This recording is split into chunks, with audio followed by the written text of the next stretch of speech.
높은데 어디야? 85% 오케이 여기. 김천 하시는 그 다음에 그런데요. 만약에 망치 부인께서 오늘 발언하실 때 이런 말씀을 혹시 하시면 가뜩이나 이제 그런 얘기 안 해요. 저희 김천이 이렇게 면적이 넓습니다. 성주하고 달라 입장과 처지가 다릅니다. 네 알아요. 그쵸? 네. 여기는 전 국토의 1%나 되고요. 서울 대구보다 면적이 1%야? 네, 전 국토의 1%입니다. 1000km제곱미터고요. 서울이 800이고 대구가 600입니다. 이 김천에 이렇게 전부 다 뭐 어모, 혁신도시 여기 이렇게 뿔뿔이 흩어져 살아요. 그런데도 저희가 인근 지역이 성주는 2.5km 반경이 그렇지 않습니까? 근데 저희는 이제 넓게 보면 8km인데 8km 내에 14,000명이 매일 1,000명 이상이 온다는 거는 매일매일은 그 같은 인원이 안 옵니다. 그러면 보통 한 4, 5천 명이 계속 그 인원을 보충해가면서 온다는 거거든요. 어떻게 보면 저희가 성주보다 더 대단한 겁니다. 입장과 처지가 달라요. 완전히 다릅니다. 왜 그 얘기 지금 하시는지 저는 그걸 알고 있거든요. 그 얘기 하려고 그랬어요. 그게 아니라 그래서 이제 저희가 촛불 집회에도 정말 이렇게 좀 열성으로 하시는 분도 물론 있지만 걱정이 돼서 그냥 오니까 이런 분들이 혹시라도 그래 뭐 사드 배치가 그게 목적이 아니라 정치적 목적이란 말이지 하면서 또 혹시라도 이제 혹시 9월 24일 날 집회 제 발언 안 들으셨어요? 제가 잠깐만요.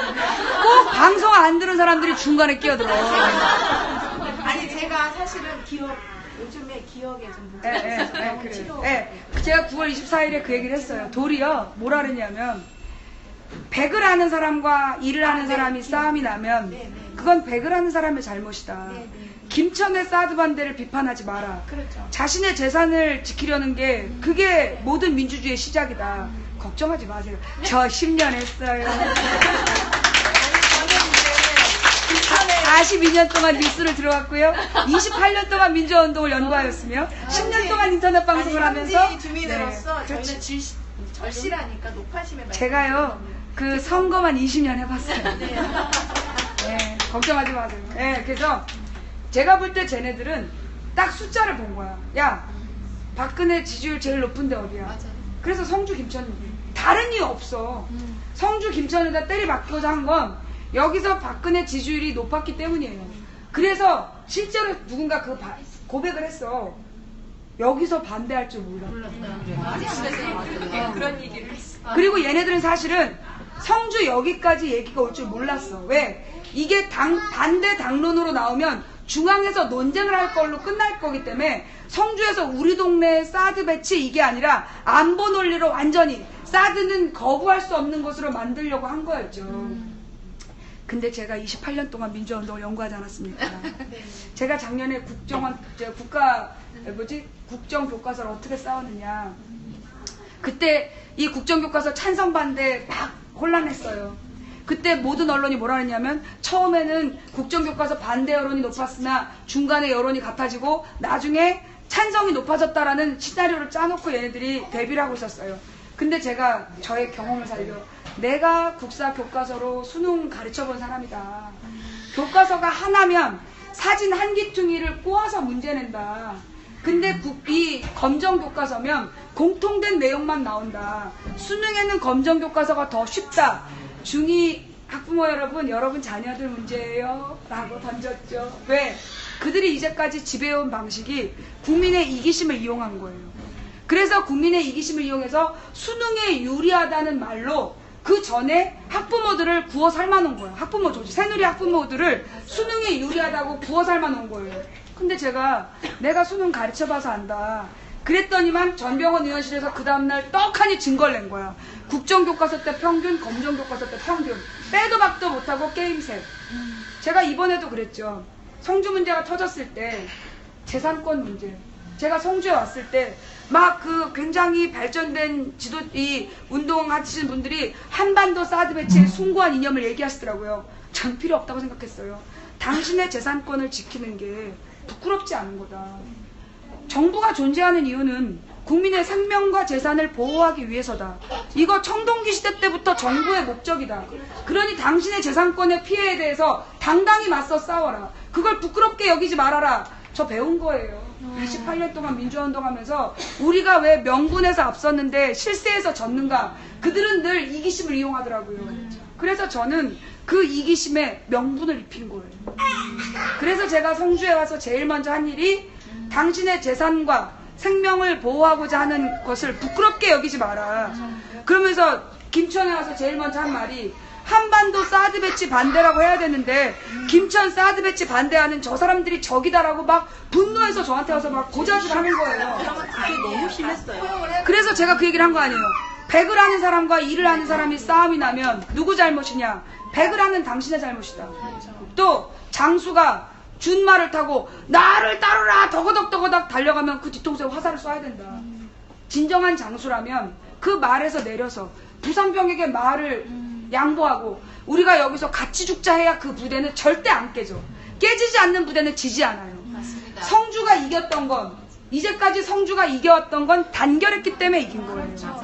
마찬가지로 김천을 쟤네가 처음에 만만히 본 이유가 뭐냐? 여기 김천에다 발표한 이유가 뭐냐?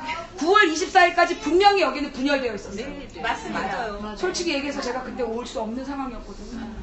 근데 오셔서 큰 힘이 됐어요. 뉴욕도 가야 했고 맞아요. 시차 극복을 하면서 가야 되는데 9월 24일 날 가라고 사인이 오는 거예요. 못 들죠. 죽을 줄 했어요. 그런데 가야 된다고 그래서 제가 간 거예요. 예, 와서 딱 보니까 딱 싸우고 있더라고요. 아, 그래서 얘네가 만만히 맞겠구나. 그래서 제가 그 두 가지 얘기한 거예요. 세장들도 많았어요. 그럼요. 성주요. 제가 이번에 왜 왔는지 아세요? 제가 28년 동안 민주화운동을 연구해보고 네, 알겠습니다. 100일이 되면 반드시 깨지게 돼 있어요. 광우병 집회도 100만이 모이던 게 100일에 10,000명 모이더라고요. 100분의 1로 줄게 돼 있어요. 근데 주는 이유가 뭐냐? 분열 때문에 지는 거예요. 특히 대책위에 대한 광우병 대책위를 계속 까대니까 버틸 수가 없더라고요. 그래서 무너져 내린 거예요. 자, 그래서 제가 그 100일쯤 됐을 때 던진 거죠. 성주 어때요? 그러자 그 분이 나를 맨 처음 불렀던 분이야. 근데 그 사람이 집중 공격을 당했던 거야. 그때 상황 지금 내가 어저께 가서 확인했어요. 주요 인물별로 여러분도 지금 대비하셔야 돼요. 대비하세요. 지금 하고 있습니다. 저희. 그 딱 대표자들이 있어. 그러면 그 대표자들에게 맞춤형 그 이간질을 들어봐. 맞아요. 그래서 조짐이 조금 보여요. 뭐 가령 어느 사람한테는 야, 너는 농민회가 아니고 쟤네 셋은 농민회라 널 이용하는 거야. 맞아요. 맞춤형. 그 다음에 야, 쟤는 이거 이용해서 출마하려고 하는 거야. 맞춤형. 그 다음에 야, 제가 함부로 그 촛불을 지 멋대로 할 수 있대 라고. 그래서 맞춤형 이간질에 들어간 거야. 맞아요. 그러면서 우리 젊은 여성 그 주부들에게는 더 진보적인 얘기를 하는 거야. 틀림없이 여기도 이미 한 번 겪은 데라서 또 다를 수 있는데 더 나가자. 우리는 더 할 수 있다. 근데 왜 낮은 수준의 투쟁만 하느냐. 그거 광우병 때 똑같이 겪었어. 언제까지 자유 발언만 할 거냐. 괜찮아요. 애 떠들어도 돼요.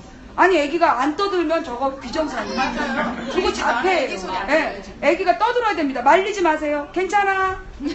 그래서 얘네들이 맞춤형으로 공격을 하면서 그 젊고 진보적인 주부들을 이제 쑤신 거예요. 그래서 야, 특위 엎어버려. 그래서 특위를 엎어버리라는, 그러니까 이게 뭐지? 그 투쟁위를 엎어버리려는 계획을 짜고 실행 중이었던 거예요. 그게 금요일부터 화요일까지 진행이 된 거야. 그런데 내가 죽은 척을 했어야 돼. 화요일 새벽 5시에 손가락이 움직이고 있더라고요. 성주 어때요? 목요일 날이 100일이에요. 그러면서 아, 그래요? 그럼 어떨지 했는데 와주실 수 있나요? 아, 내가 뭐 몸도 안 좋고. 그래서 제가 그때 뭐라 그랬냐면 갈지 말지 모르니까 내가 가능하면 가겠다. 몸이 회복되면 가겠다. 근데 비밀로 해달라. 왜? 그때 가서 미안하다 그러려고. 그런데 화요일날 방송을 하는데 고성방가로 100일에 간다고.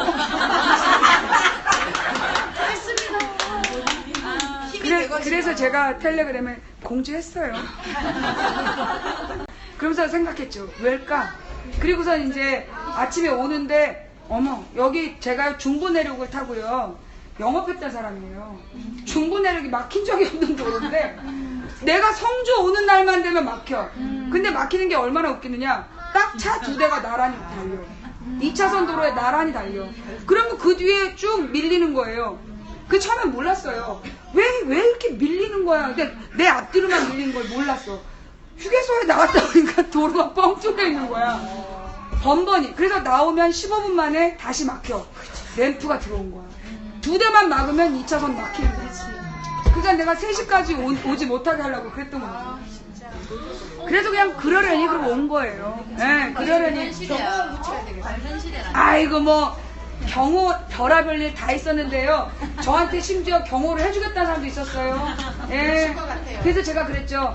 제 경호원은 하나님입니다. 저요. 제가 왜 이 짓을 하게 됐느냐. 이 모든 비극은 그 교통사고예요. 37살 때 교통사고 당해요. 제가 전국을 돌아다니면서 어느 조직을 만들고 있었어요. 근데 잠깐 눈을 뜨니까 160km로 중앙 그 분리대를 향해 달리고 있더라고요. 브레이크를 밟으면서 핸들을 틀었죠. 그때 브레이크를 밟으면 안 된대. 누가 알았나. 핸들을 딱 붙들고 브레이크를 밟았는데 차가 도는 거예요. 중부내륙 고속도로에서 도는 거야. 근데 3바퀴 돌았거든요. 그런데 그 3바퀴 3초도 안 걸리잖아요. 야, 37년 순식간에 지나가더라고요. 별거 아니더만. 뒤집어져 그냥. 그래서 딱 이렇게 돌고 딱 멈췄어요. 그럼 고속도로에서 멈추면 그건 100% 죽는 싸움이야. 안 죽으면 그게 말이 안 돼. 멈춘 곳이 램프야. 그리고 잠시 후에 내가 딱 도로를 보니까 도로에 연기가 자욱해. 그러면서 지나가는 트럭과 버스들이 크락션 울리면서 너 때문에 죽을 뻔했다. 수십 대가 지나가지고. 또 차문을 내리고 미안해. 근데 제가 그때 깨달았어요. 내 삶은 오늘부터는 망치부인 내 삶이 아니다. 이경선의 삶이 아니고 오늘부터는 덤이다. 가라면 가고 서라면 서고 죽으면 죽는 거다. 나는 죽음의 여한이 없다. 제가 14년에 꿈을 꿨어요. 꿈속에 제가 사형 선고를 받아요.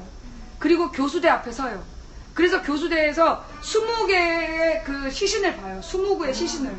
모든 사람들이 막 그러시잖아요. 그게 대박 나는 꿈이래. 시신 한 구멍 로또 1등이래. 나 20개 봤어. 근데 중요한 건 로또를 안 샀다는 거야. 그 20개 올인 민주화 운동했어. 나 그런 사람이야. 네, 그 다음에 사형 선고를 받으면 인생이 대박 난대요. 나 그 사형 선고도 여기다 올인했어. 그래서 내가 얘기하는데요. 이거 사드, 이건 하나님이 개입하시는 거예요.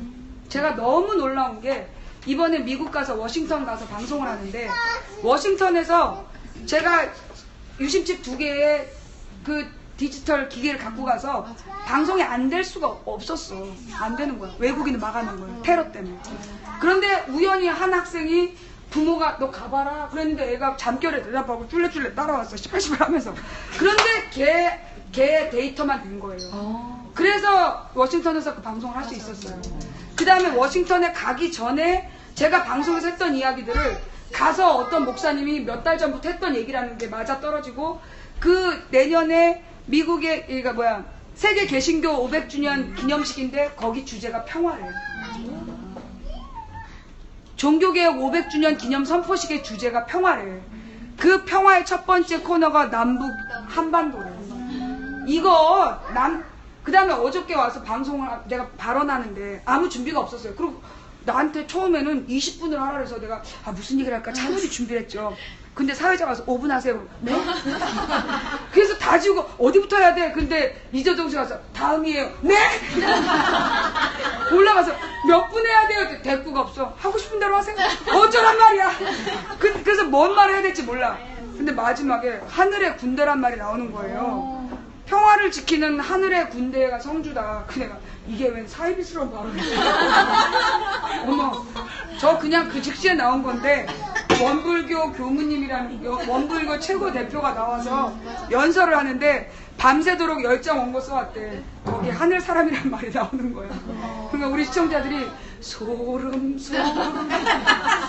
제가요 그 14년에 시체를 20구 보고 사형 선고를 받고 꿈속에서 사형장에 딱 섰을 때 내가 지금 여기서 죽는구나. 내가 죽는다면 뭐가 아쉽지? 딱 두 가지가 떠올랐어요. 내 남편한테 너무너무 고맙고 미안했다. 내 딸한테 엄마는 죽어서도 너를 사랑할 거야. 근데 그거 깨서 하니까 빨리 치워더라고. 엄마 죽은다면 안 사랑하는 게 좋겠어.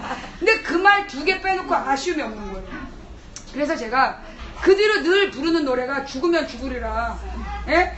나는 지금 죽어도 여한이 없다. 그 얘기 많이 했어요. 그럼 우리 시청자들이 그런 얘기 하지 마세요. 망치님 죽으면 어떻게 해요? 그래서 제가 죽어도 여한이 없다를 노래를 불렀는데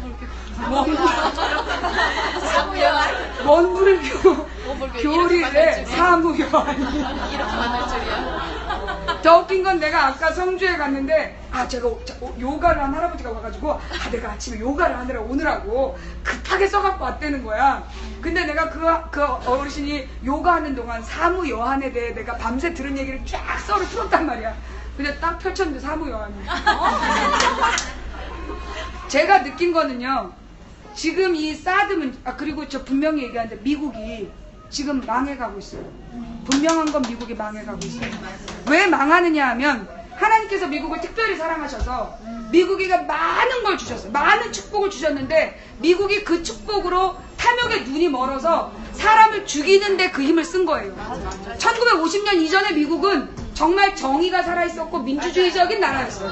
그런 미국이 1950년 이후에 유태인들이 들어가서 거기서 돈과 탐욕을 심으면서 결국 미국이 전 세계 모든 고통의 원인이 된 거야. 그래서 하나님께서 벌하시기로 하신 거예요. 그 사드가 그 정점에 있는 거예요. 약소국가 국민들은 개대지칭을 하는 거예요. 그렇죠. 성경을. 이게 제가 유엔본부 앞에 가서 그랬어요. 당신들이 존재하는 이유가 뭐냐? 세계 평화 유지하라고 있는 거다. 왜 평화를 유지하지 않느냐? 바시 아저씨 나오라 할 때 스위스로 도망갔어. 오시 아저씨 나오라 할 때 경찰이 와서 방해를 해. 근데 좌우지간 제가 왜 답장 안 해? 그러니까 답장을 보냈더라고요. 아씨. 그러니까 청와대만 안 듣지 오바마도 들어. 그래서 자기가 답장을 보냈는데 뭐 최선을 다해서 진행할 예정이다잖아요. 그죠? 근데 이거는 바꿀 수 있어요. 왜? 이미 우린 성주에서 한번 바꿨잖아요. 제3부지로 된 게 진 거라고 누가 그래. 성산포대가 최적지라며. 거기서 절대 바꿀 수 없다며. 거기서 한번 밀린 애들이 여기서 안 밀릴 것 같아요? 근데 제가 사무여한을 보면서 이 얘기를 들었는데요. 이 원불교의 교무님들이라고 은퇴한 교무님들이 계시대요. 그분들이 이제 단체 생활 하시는데 나는 살 만큼 살았다. 이거 죽어야 되면 내가 먼저 죽으마 이러면서 명단 써놓은 게 1400명이래. 그래서 여기 만약에 사드 들어오면 1400분의 할머님이 와서 돌아가신대요. 그리고 지금 그분들이 그 조끼에다가 사무여한 쓰고 국방부 앞에서 매일 새벽기도 한대. 매일 철야기도 한대. 그 다음에 나는 그래서 내가 김천에 대해서 분명히 여기가 되게 분열되어 있고 다 성향이 다르고 그래서 절대 모일 수가 없는데 주부들이 모인다는 거야. 그래서 지금 와가지고 제가 지금 여기가 열려야 된다. 근데 내가 와서 처음 알았어. 평균 연령이 최저? 교육열이 제일 높은? 그럴 줄 알고 혁신도시를 개정하셨죠. 그러니까 김대중 대통령이 인터넷을 깔고 노무현 대통령이 혁신도시를 깔아서 오늘 사드를 막아내는 거야. 박수! 원불교는 사무요한, 우리 김천은 결사 항쟁입니다. 사실요, 제가 많은 사람이 그래서 어떻게 국정원이랑 맞서자요? 딸이야. 내 딸 하나. 그렇죠. 제가 5살까지 내려놓은 적이 없어요. 그래서 우리 동네 사람들이 얘 못 껐냐고요. 그래서 저는 애를 잊어버린다는 게 상상이 안 돼요. 어떻게 애를 잊어버리지? 왜냐면 내려놔 본 적이 없기 때문에. 그렇게 이고 다닌 딸이에요. 그 딸한테 성폭력 악플을 달어? 그래서 제가 선언하건대 국정원 3년 안에 해체시킬 거예요. 내가 죽거나 국정원이 죽거나. 제가 사실 주부예요. 특별한 능력이 있는 건 아닌데 내가 좀 빽이 좀 있어. 저쪽에 좀 센 빽이 있어서 그냥 반 믿고 제가 얘기하는데요. 저 그거 선언할 때요. 자, 우리 사사장님 이러시면 안 됩니다. 이 장사 오래 해야 되는데 3년 안에 국정원이 망한다니요. 이건 좀 아니지 않습니까? 좀 뭐 3년 안에 국정원이 변혁된다든가 뭐 이렇게 고치면 안 되냐. 해체된다. 그래서 선언했어요. 근데 제가 이제까지 선언한 건 다 되더라고요. 그런데 제가 7월 달에 성주에 와서 선언한 게 뭐냐. 사드 배치 못할 겁니다. 사드 배치 못할 겁니다. 미국이 사드 배치 기어이 하려고 하면 미국이 망할 겁니다.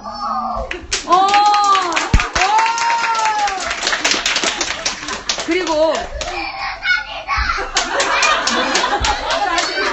사드는 아니다. 그네는 아니다.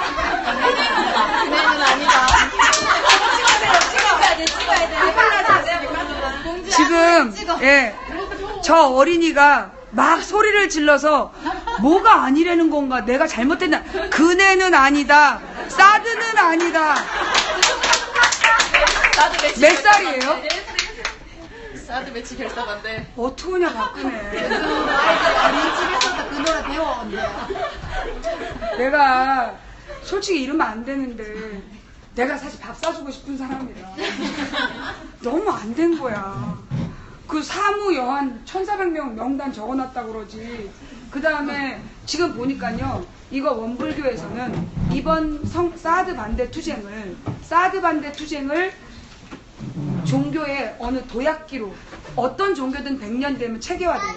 그 체계화된 종교가 100년 되면 도약을 하거든요.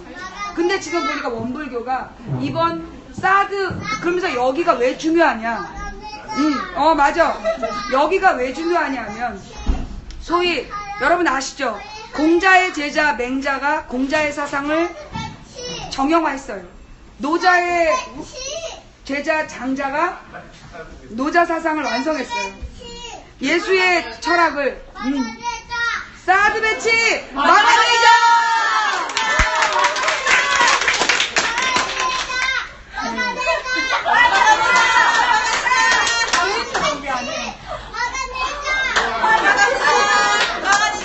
나 뭐 한 거니?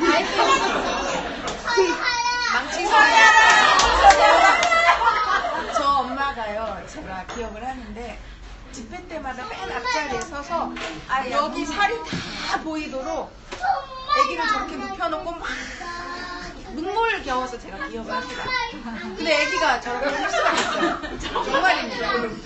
이건요, 그 어머니 중에서 아마 가장 절절하게, 맨 앞자리만. 아니 등어리 살이 이만큼 보여도 아기가 요 매트에서 밀려나서 땅바닥에 있는데도 반대 막 정말 눈물이 났습니다, 뒤에서. 그니까 봐요. 이게 엄마들한테, 우리 알잖아요. 엄마들은 하나만 건드리면 돼.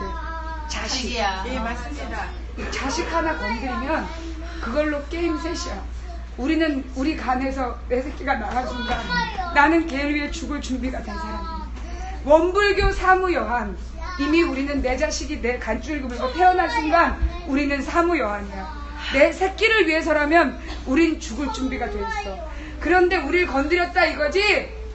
이게 왜 울음바다가 지금 여러분 여기 지금 막 울음바다가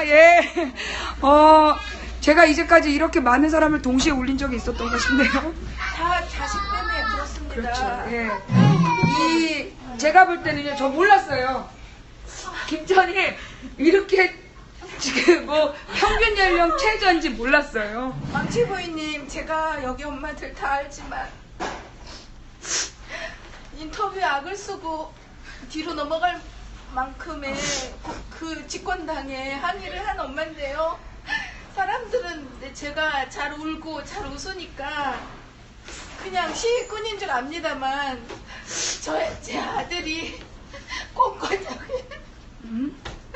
제 아들이 꼼꼼하게 망가졌습니다. 그래서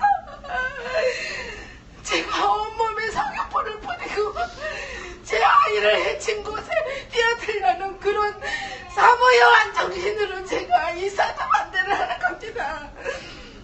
무슨 일이에요? 나중에 말씀드릴게요. 개인적으로. 여기서 심심하게 박근혜를 위한 조의를 표합니다. 저는 정말 그 원불교, 거기서 제가 어제하고 오늘 그 원불교의 역사, 사무 여한이라는 게 어떻게 만들어졌나.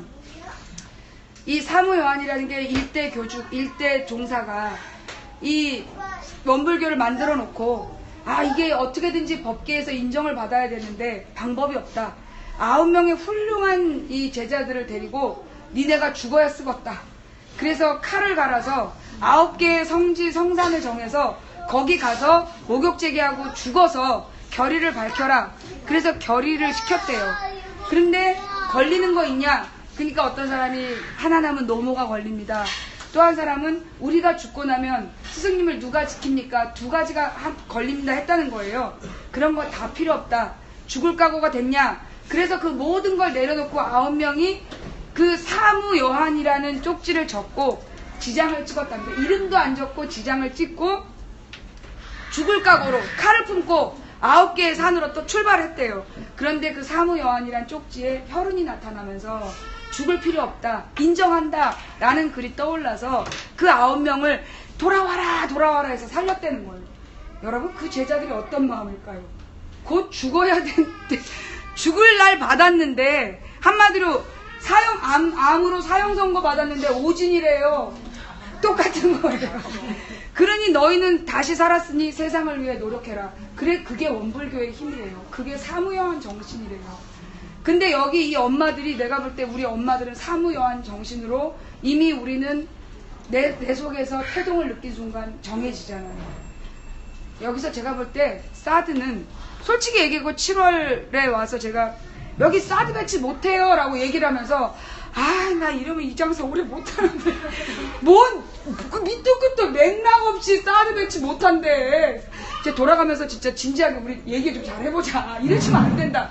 왠지 몰랐어요.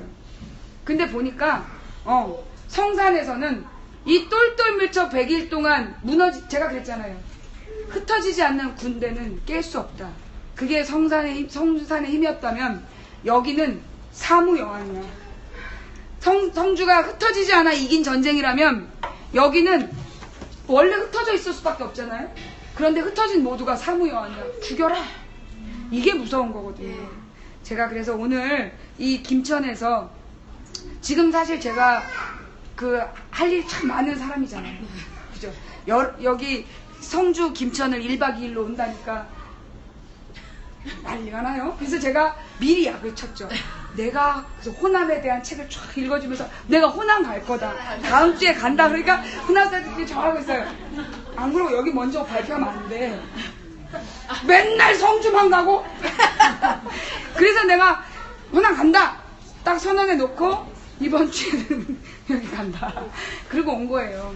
지금 그 손학규가 정계 복귀를 했다는 둥, 제3지대에서 뭘 어쩌겠다는 둥, 그 사람 그거 습관이에요. 그거 자꾸 신경 써주면 그거 괜히 더해. 관심종자한테 관심 주는 건 뽕쟁이한테 뽕 주는 거야. 그러거나 말거나 냅두라니까. 몇 번을 얘기해요, 여러분. 예? 아니, 한두 번이지. 2007년에도 탈당하고 또 탈당하고 맨날 탈당했다 정계 은퇴했다 복귀했다. 그 몇 번이야. 자기가 우산 부인이야. 좌우지간 우산 정치인이 되고 싶지 않으면 접었다 폈다 그런 거 하지 말고, 나갔다 들어갔다 이런 짓도 하지 말고, 뻑하면 제3이야. 제3이 그렇게 신경 쓰면 여기 와서 제3부지 반대 운동이나 해. 그래서 별로 중요하지 않은 일로 많은 국민들이 길을 뺏겨요. 최순실. 그래서 최순실 구속할 수 있대요? 구속할 건수가 없어. 정유라 동영상 돌리는데 그래서 정유라 구속할 수 있어요? 못해요. 성완종 노래를 작년에 부릅디다. 그래서 어떻게 되나 보자. 이왕구 무죄 받았어요. 예? 세월호 터졌을 때 유병원 난리도 아니었잖아요. 죽었다고.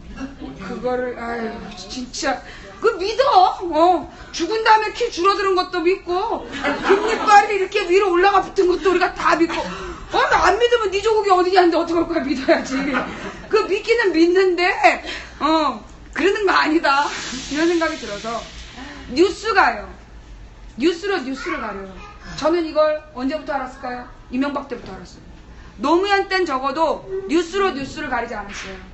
근데 이명박이 된 다음에 모든 미디어가 미디어 사장을 바꿔요. 이명박이요. 2008년에 제일 먼저 한 짓이 6개월 동안 23개 언론사 사장을 바꿨어요. 그리고 나서 이 모든 사단이 벌어지는 거예요. 그만큼 언론을 장악하고 쟤네들이 이제 이 쇼를 하는데 지금은 미국에서도 이번에 SNS를 타고 트럼프 운동이 퍼지고 있어요. 기가 막히죠? 우리가 이 미디어를 이기는 대한 언론이라면서 SNS 생각하잖아요. 트럼프 운동하는 애들이 SNS를 이용하고 있어요. 한국엔 팟캐스트를 이용하고 있어요. 그래서 지금 네티즌들에게 막 어느 방향으로 꼬시는 거야. 저는 그래서 방법이 뭐냐면 어렸을 때부터 만개구리 정신이 있어가지고 누구나 다 떠들면 딴 데를 봐. 성동격서. 막 누군가 이 얘기를 다 똑같이 하고 있으면 뒤편을 봐요. 다음 페이지에 넘어가면 답이 있어. 그래서 여러분들에게 부탁드리고 싶은 건 여러분이 사드 배치를 반대하고 싶으시면 권력을 바꿔야 돼요. 그러면 권력을 바꾼다는 건 어떻게 해야 되느냐? 선거 때는 야권 후보 중에 당선 가능한 후보를 찍어야 되는 게 맞아요. 그런데 그 선거 이전에 그 야권의 후보를 만들어가는 과정에서 여러분이 올바른 목소리들을 내주셔야 돼요. 막 분위기 띄워가지고 몰아가는 거 덩달아 따라가시면 안 돼요. 저 87년에는 김대중, 김영삼이 갈라져서 노태우 당선되고 92년에는 정주영을 제3후보로 띄워서 김영삼 당선되고 97년에는 이인재를 띄워서 김대중 당선시키고 그 2002년에는 정몽준 띄워서 노무현 떨어뜨리려고 했는데 단일화해서 살아남고 2007년에는 문국현 노래를 불렀어요. 2012년에는 안철수 띄웠죠. 그리고 이제 2017년엔 누굴까요? 말하면 고소한다 그래서 말 안 할 거야. 내가 말하고 그러면 또 나 고소할 거야. 내가 또 감옥을 가도 사세격시로 가잖아. 근데 이재명 씨랑 어떻게 얘기를 하겠어? 그런데 웃기는 건 뭐냐면 2011년 분명히 인터넷에는요 김제동 어록이라는 게 엄청 떠돌았어요. 김제동 어록이 어디서 나왔냐? 청춘 콘서트라는 데서 나왔대요. 그래서 청춘 콘서트를 치면 안철수가 검색어야. 연관 검색어. 그래서 안철수 연관 검색어를 치면 이 사람을 대통령으로. 그래서 제가 그때부터 안철수를 안 좋게 본 거예요. 2011년부터. 그런데 2017년에 1년 전 2016년 와 제가 사드 반대 서명 10만 명을 거의 달성한 시점 김제동 씨가 성주를 갑니다. 나는 맨날 한 얘기인데 김제동 씨가 한 번 얘기했는데 온 나라가 그냥 김제동 노래를 부르더라고요. 그래서 아이고 나는 무명인이고 유명인이 떠들어주니까 좋다. 그때까지만 해도 사람들이 성주에 관심이 없었어. 고맙네. 그런데 자꾸만 김제동을 따로 띄우는 거야. 성주 말고. 그래서 제가 그때 경고를 해요. 이거 수상하다. 김제동을 자꾸만 띄운다. 이거 제3후보 띄우려는 것 같다. 11년에도 그랬다. 그랬죠. 자, 11년에 또 하나의 현상. 낙곰수를 2011년 그 12월부터 띄웠어요. 그래서 걔네들로 총선 대선을 말아먹었죠. 아니 11월부터 띄웠어. 그러니까는 정확하게는 10월이죠. 왜냐하면 박원순 시장 선거 때니까 10월 중순부터 낙곰수를 띄우고 11월, 12월을 거쳐서 낙곰수로 총선 대선 말아먹었어요. 낙곰수 지지자들의 이름으로. 그런데 지금 똑같아요. 지금 김어준이라는 사람한테 무슨 김현정의 뉴스쇼의 동시간대에 뉴스 프로를 맡겨. 그리고 거기서 지금 계속 이재명 씨를 띄우고 있어요. 이게 우연일까? 2012년 낙곰수가 안철수를 띄웠거든요. 김제동, 김어준을 띄워서 안철수 띄운데 그때 뭐라 그랬냐? 문재인 지지자들더러 안철수가 중도 세력을 모아서 문재인에게 힘을 실어줄 거다. 개뻥을 치면서 문재인 팔아서 안철수 띄운 거예요. 이번에도 마찬가지예요. 이재명이 후보로 나와야 문재인의 안정성이 부각된다. 그러니까 이재명을 문이 구도로 가야 된다. 이렇게 얘기하고 있어요. 그런데 호남에선 뭐라 그러냐? 문이 나오면 우리는 이재명이지. 왜? 문재인으로 안 돼. 문재인으로 안 되는 세뇌예요. 그 세뇌를 시켜놓고 지금 그렇게 준비하고 있는 거예요. 그래서 제가 볼 때는 이거는 또 제3후보를 띄워서 내년 대선을 말아먹으려는 공작을 피는 놈들이 김어준, 김제동, 이재명을 이용하는 거라고 생각해요. 그 셋이 나쁜 놈들이 아니라 그 셋을 이용해서 야권의 대선 경선을 망치고 야권 대선 후보를 제대로 못 만들게끔 공작을 피는 거예요. 그래서 여러분들이 뜻은 좋은데 우하니 저기로 가자 그럼 저리 가고 이리 가자 그럼 이리 가고, 야 필리버스터 반대하니까 더민주 낙선운동하자, 정청래를 반대하니까 더민주 낙선운동하자, 뻑하면 낙선운동이야. 그런데 그 낙선운동 했던 애들이 총선 이기고 나니까 당대표 경선에서 당대표를 출마시키네. 어이가 없어서. 제가 그래서 10년 동안 제 전공이 죽 써서 개 준 건데요, 이번 판은 죽 써서 개를 안 주려고요. 그래서 제가 전국에 떠돌면서 얘기 좀 하려고요. 네. 예, 전국에 떠돌면서 우리 국민들한테 다시는 이 제3후보 띄우고 야권을 분열시켜서 어부지리를 만드는 우리가 되지 말자. 그게 내 아이를 지키는 기본이다. 덩다리가 되지 말자. 정신 똑바로 차리자. 그리고 중요한 개념, 우리가 내년에 뽑아야 될 대통령은 반신반인의 후보가 아니에요. 우리가 내년에 뽑아내야 될 후보는 누구다? 통제 가능한 권력. 민주주의는 권력을 통제하는 시스템이에요. 우리가 민주주의 얘기해놓고 그 민주주의가 뭐냐? 국민을 먹여 살리는 게 민주주의예요. 국민을 먹여 살리는 일에만 매진할 통제 가능한 권력을 세우는 것, 그게 내년 대선의 목표라는 거. 그걸 잊지 말으셔야 돼요. 그리고 힐러리 트럼프, 요즘에 우리나라 한인들이 트럼프 운동 엄청 많이 해요. 특히 한인 교회들이, 해외에 있는 한인 교회들이 그렇게 열심히 운동을 해요. 힐러리는 통제가 가능해요. 트럼프는 통제가 불가능하고요. 그래서 여러분 주변에서 한인들이 그런 얘기하면 정신 똑바로 차리라고, 통제 가능한 권력을 뽑는 게 민주주의다 라고 분명히 가르쳐 주시기를 부탁드리면서 내시죠. 예. 자, 그러면 이제 이 정도로 해서 제가 오늘 하고 싶었던 얘기는 마쳐도 될까요? 네. 혹시 질의응답? 네. 저쪽. 예, 지금 현재 보면은 그 문재인이 18대 대선 때도 그랬고 항상 이 종북머리에 이래 끼어가지고 하여튼 이게 새누리당한테 걸리잖아요. 네. 그래서 항상 지지율이 올라가다가 막 내려가다 하고 이런 상황이 있어요. 근데 요즘들이 이재명이 어떤 수로 뛰어졌든지 간에 이재명은 검찰 조사도 많이 받았고 좀 털어도 좀 먼지가 안 나고 좀 깨끗한 사람인 것 같아요. 그래가지고 지금 아까 그 망치부인님의 그 말도 맞는데 민주당 최종 경선에서 이재명님이 승리를 하면은 충분히 정권교체 가능하다고 보는데요. 아니 저도 거기 덧붙인다면 뭐 안철수처럼 그렇게 이상하게 뭐 나중에는 나가고 이런 게 아닌 그런 상황이 되면 자, 알겠습니다. 예, 설명할게요. 제가 선거를 20년 했다 그랬죠? 선거운동을 20년 했어요. 20년 선거운동 하는 과정에서 가장 저를 힘들게 했던 장면이 두 장면이에요. 첫 번째 장면이 2004년 노무현 탄핵 당시에 국회의원 총선거할 때, 그때 제가 김근태 의원 선거운동을 하고 있었어요. 김근태 의원이 원내대표였는데 당대표가 정동영이었어요. 근데 그때도 당대표 정동영을 뽑으려고 지랄 발광을 해갖고 정동영 당대표가 됐죠. 그런데 정동영 당대표가 노인들은 투표하지 마라 그 한마디를 한 거예요. 근데 그때 선거가 어떤 분위기였냐면 완전히 열린우리당이 200석 가는 분위기였어요. 근데 200석은 못 가도 170석까지 간다. 그러면서 박빙 지역이 30몇 곳이었어요. 그리고 152석이 우세 지역이었고 정동영 말 한마디에 30몇 석이 날아갔어요. 그때 그 선거 때 어땠냐? 김근태 의원이 자기 선거운동 지역에 30분밖에 선거운동 못해요. 그것 때문에 그 다음 선거 2008년 선거에 떨어져요. 교만해서 선거운동도 안 한 놈이라고. 제가 그 선거에 대한 기억이 어떨 것 같으세요? 내가 그때 김근태 대신 선거운동을 해봐서 그때 길에서 그 정동영의 막말이 딱 나오자마자 그 노인들이 나한테 가래침을 뱉으면서 얼마나 쌍욕을 했는지 안 당해본 사람 몰라요. 그게 선거 때 터지는 쌍욕 효과라는 거예요.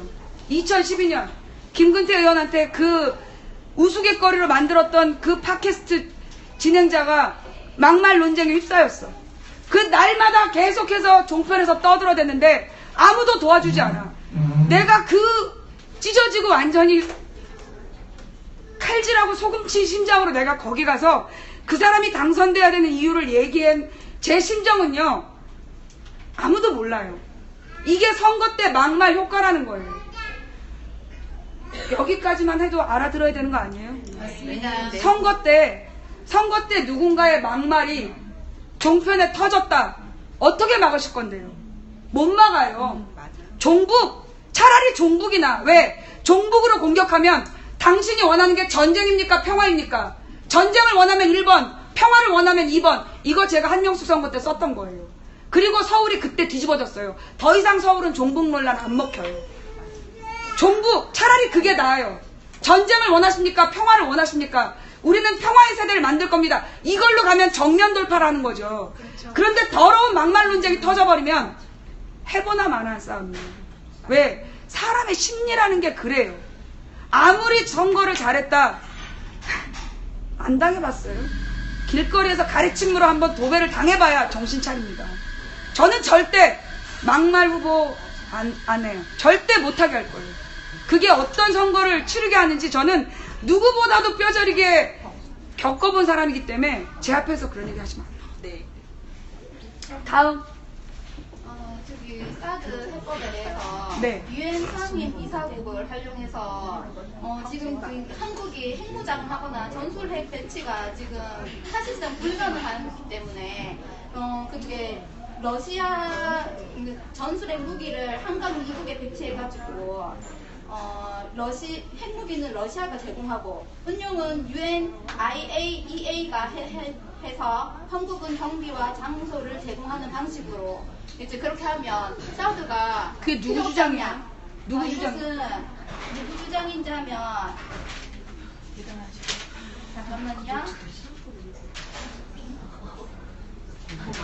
저거 왔거든요.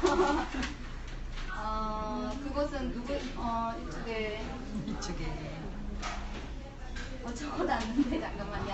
자, 일단 그 누가 얘기한지는 네. 그 나중에 알려주시고요. 네. 그 발언을 한 사람은 기본적으로 지금 판을 못 읽어도 네. 완전히 못 읽고 있다. 왜냐? 지금 유엔 상임 이사국이 네. 러시아가 우리 편에 서서 북한을 견제한다는 지금 얘기를 하는 거잖아요. 네. 그 사람이 네. 누군지 정체가 진짜 궁금하다고. 정말요? 지금 상황은 어떤 상황이냐면 네. 유엔 안전보장 이사회에서 네. 러시아하고 중국이 지금 미국과 대립하는 분위기예요. 그렇죠. 그래서 왜냐하면 이게 지금 그 성주 김천 사드가 러시아하고 러시아의 블라디보스톡하고 그 다음에 중국의 상해, 청도, 그 다음에 여기 그 베이징까지를 실시간으로 감시하는 거기 때문에 중국과 러시아하고 미국의 대결 구도예요.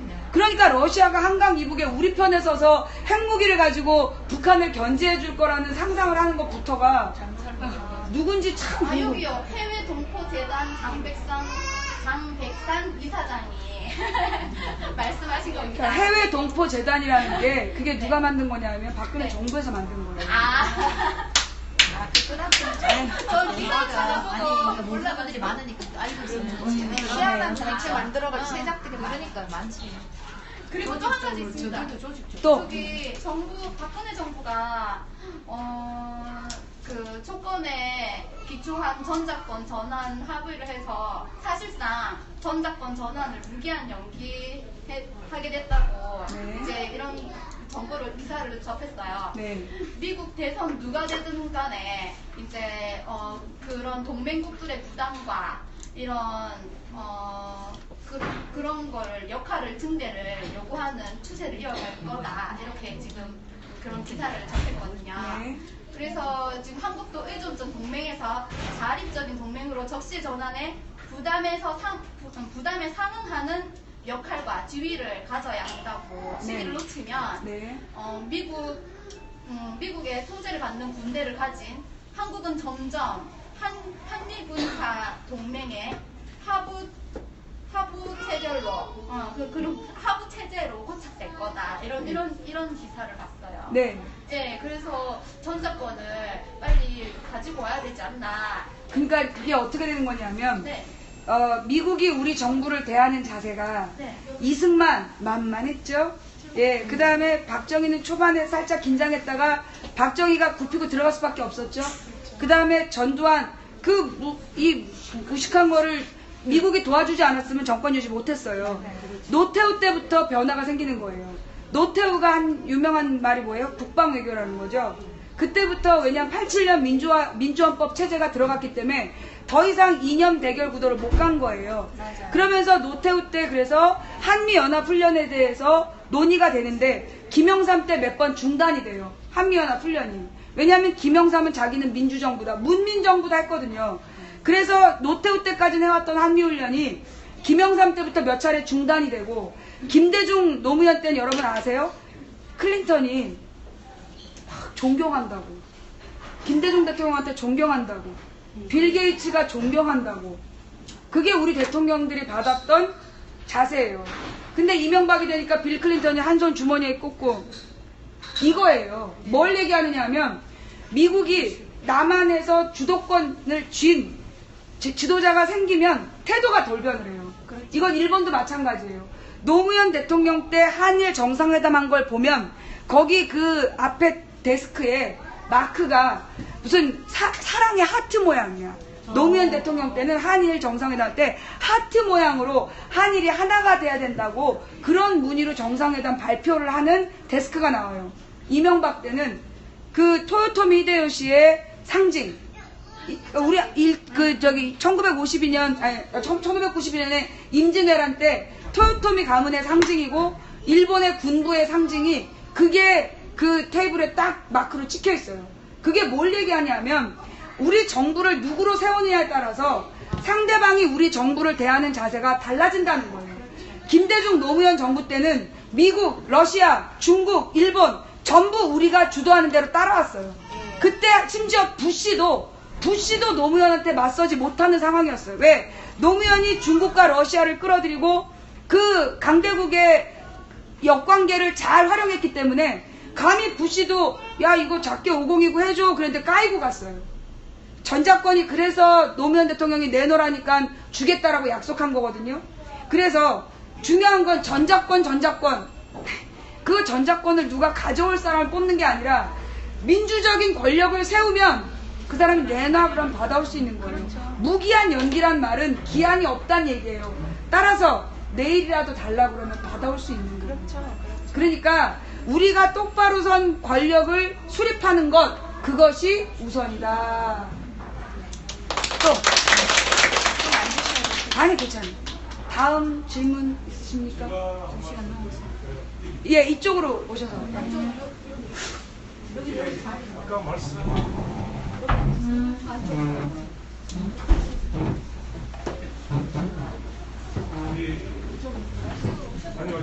아니 들어오셔도 돼요. 지금 만져보시고 밖에 분 안으로 들어오세요. 자리가 나면은. 아까 말씀하시는 거 들어보니까요. 네. 이게 아까 뭐 이렇게 안 좋아하시는 것 같은데 다시 꺼내서 이재명 씨 얘기라면 나가주시고. 그 이야기 네. 하려고 그러는데. 아, 이재명 씨 얘기는 나가주시고요. 예, 다른 질문만 하세요. 혹시 아니요. 그거를 당연히 망친 분께서도 아실 거라 생각하시는데 저는 그걸 봤거든요. 이재명 시장이 전말을 이야기를 하는데 제가 들었거든요. 그 전말을 듣고 예. 지금 얘기하시는 거예요. 혹시 제가 거기에 대해서 확실하게 발언하게 하고 그걸로 고속거리 삼으시는 거예요? 그거 아니면 나가주세요. 저는 그런 사람 예. 아니에요. 예, 지금 그 이재명 지지자들이 저한테 그거를 노리고 있거든요. 솔직하게 말씀드릴게요. 왜 내가 이 말 못하게 하냐면 지금 선생님은 아니라고 그러시는데 선생님은 그냥 순수하게 얘기하시는데요. 지금 이재명 지지자들이 망치가 실현하게 해서 그걸로 고소하자. 저는 그 정도까지 머리도 돌아가지 않고요. 네. 그렇게 단지 그것뿐만 아니고. 그래서 제가 더 이상 이재명에 대해서 발언하지 않겠다는 거예요. 네. 우리는 안 듣고 있어요. 네. 여기까지. 네. MOU 체결 처리하라. 뭐래? 교환 MOU 그 체결을 처리하라고요. 아, 예. MOU 체결 철회하라. 예. 다음 질문, 예. 요번에 뭐 빙하를 하는 거 있죠. 그 빙하를 움직이는 송민순. 송민순.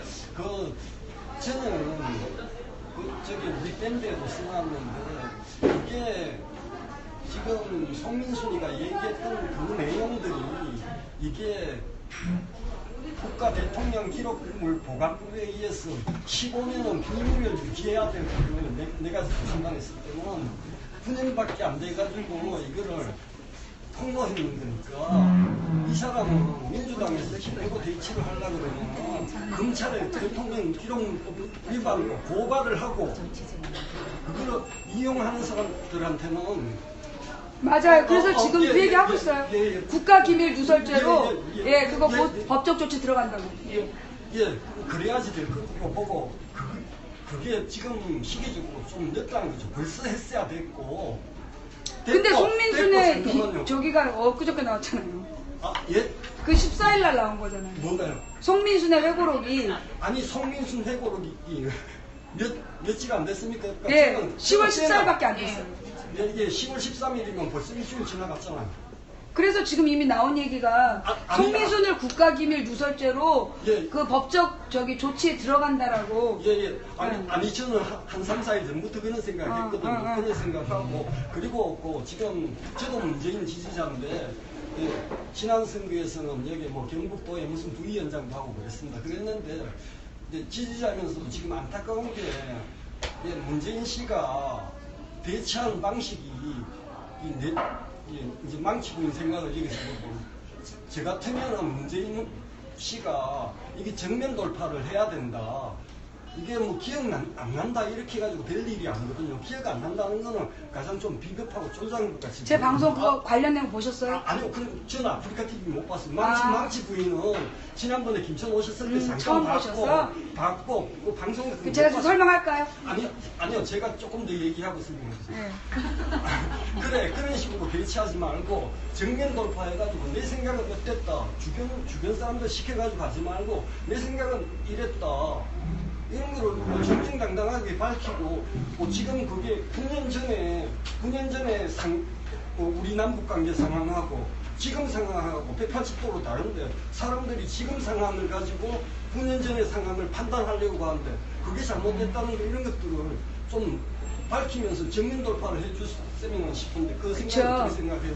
그러니까 제 방송을 안 보신 거죠. 예. 네. 제가 여기 오기 전에 화요일 날 그 방송을 했어요. 그 화요일 날 방송을 했는데 무슨 일이 있었냐면 지난번 대선 때 노무현 녹취록 문제가 터졌잖아요. 그때 문재인이 길게 설명을 했어요. 1부터 차근차근 논리적으로 10까지 설명을 했는데 언론에 뭐가 나왔냐면 7-1, 8-1만 나왔어요. 뭔 얘기냐? 전후 다 잘라먹고 7-1이라는 건 뭐냐면 A라고 얘기했는데 A-라고 변형을 해서 문재인이 얘기했다. 이거 문제 아니냐? 8-1, 얘기했는데 8-1이라고 얘기했다. 이거 문제 아니냐? 그래서 문재인이 NLL 발언에 실수를 했다, 실책을 했다. 그리고 비판 기사가 쏟아진 거예요. 이번에 문재인이 이미 맨 첫날 할 말 다 했어요. 다수의 의견에 따라 결정된 거고 그 당시의 방법은 그렇게 하는 게 옳았다. 자기 의견은 그 다음날에 한 얘기가 뭐냐면 나는 실제로는 찬성이었지만 다수 의견을 따랐다. 근데 계속해서 그 문제를 가지고 구체적으로 물고 늘어지면서 기자들이 얘기하니까 더 이상 얘기하지 않겠다. 기억 안 난다. 왜? 얘네들의 방식이 뭐냐면 이 문재인 후보에게 발언을 유도하는 거예요. 아까처럼. 발언을 계속 유도해서 실언을 유도하는 거예요. 맞아요. 그 노무현 대통령하고 권양숙 여사를 수사할 때 어땠냐면 이 노무현 대통령을 10몇 시간 동안 수사했어요. 하나도 못 건졌어. 그러자 권양숙 여사를 데려다가 16시간인가 수사를 해요. 하나도 못 건지고 딱 하나 건진 게 논두렁에 시계버렸다. 근데 그것도 정확하게 뭐라고 얘기했냐면 아주버님이 노건평 씨가 시계를 받아갖고 왔더라. 그래서 이거 가지고 오면 아주버님도 죽고 나도 죽으니까 돌려주세요라고 말을 하고 시계를 돌려보냈는데 노건평 씨가 그 시계를 돌려줬는지 확인을 못했다라고 권양숙 씨가 노무현 대통령한테 얘기를 하니까 노무현 대통령이 대노해가지고 그걸 왜 이제 얘기하느냐 물어보면 논두렁에다 버렸다라고 얘기하세요 하고 화를 내더라. 우리는 그 시계를 본 적도 없고 가진 적도 없다라고 얘기를 했는데 다음날 논두렁에 시계 찾으러 가자라고 기사가 나온 거예요. 선생님 말씀대로 문재인이 정면 돌파할 수 있다면 문재인이 정면 돌파 안 할 사람이 아니에요. 그런데 문재인이 정면 돌파하려고 1부터 10까지 설명하면 결론은 뭐가 나와? 또 7-8, 8-8이 나와요. 그래서 본론을 결국은 이번 싸움은요. 처음부터 목적이 문재인을 물고 늘어져서 공안 탄압의 빌미를 마련하는 거예요. 그러니까 문재인이 입 다물으니까 송민순 얘기가 재미가 없잖아요. 더 이상 유지가 안 됐죠. 그게 그 이유예요. 그러니까 주변에서 확 치고 나가고 문재인은 침묵하는 거, 그 전술이 옳아요. 걔네들은 지금 문재인이 착하니까, 저도 문재인 인터뷰했어요. 묻는 대로 다 해요. 그런데 그걸 쓰는 건 그 중에 세상에 한 개도 제대로 안 쓰더라고요. 10개를 물어봐 놓고 그 10개를 물어봐 놓고 쓰는 게 한 개도 안 되는 거야. 제가 무슨 일을 겪었냐. 그 지난 총선 때였나 언제였나?